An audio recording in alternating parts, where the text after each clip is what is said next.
quase 3 anos atrás, a gente fez as notícias a maior cheia do Rio Negro nos últimos 100 anos e tratou de como Manaus foi impactada. Agora nós estamos com a notícia a maior seca do Rio Negro nos últimos 100 anos.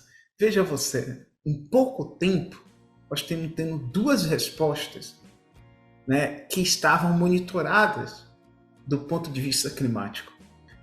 E aí, as desigualdades que a gente estava colocando, que é as desigualdades nas condições territoriais, nas condições morando, as baixadas, né, de Manaus, as ressacas de Belém, as ressacas e as baixadas em Macapá, né, o processo de savanização de Boa Vista, né, o processo de aquecimento superficial urbano, né, do perímetro urbano de Porto Velho, né, as enchentes, né, e toda aquela questão que envolve Rio Branco.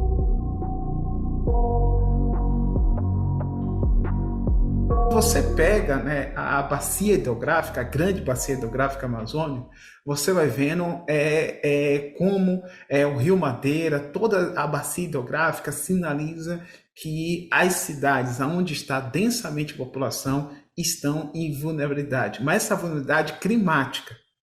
Mas a questão é que antes de falar em vulnerabilidade climática, elas estão em desigualdades de condições de vida humana.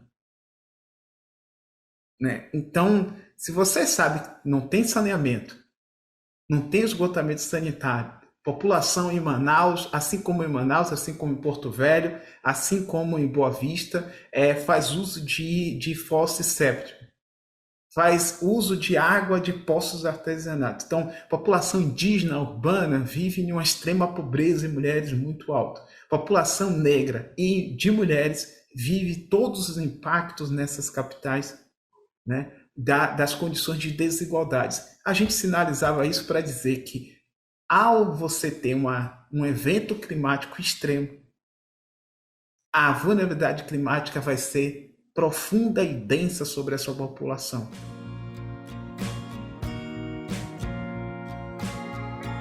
A questão é que a política pública de prevenção climática, do ponto de vista do monitoramento climático brasileiro, é fantástico.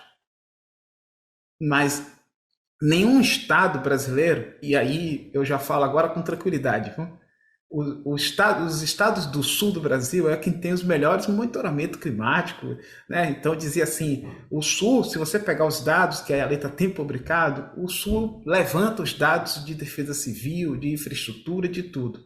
O sudeste ali com São Paulo. Então, e você está vendo a realidade. Então a gente não tem uma prevenção climática para responder a isso que a gente está vivendo. E aí eu acho que tem uma violência pior, porque a seca é algo que impacta a população brasileira na sua constituição no Nordeste. E isso é ignorado. Então, ao estar a seca na Amazônia, é como se a sociedade não sabe responder a isso. Sabe? Se chover e o rio encher, as pessoas conseguem pensar estratégias de resposta. Mas você vê a lentidão para processar, cuidar da população que está vivendo uma onda de calor extrema que levou à seca dos rios a partir do fenômeno do El Niño.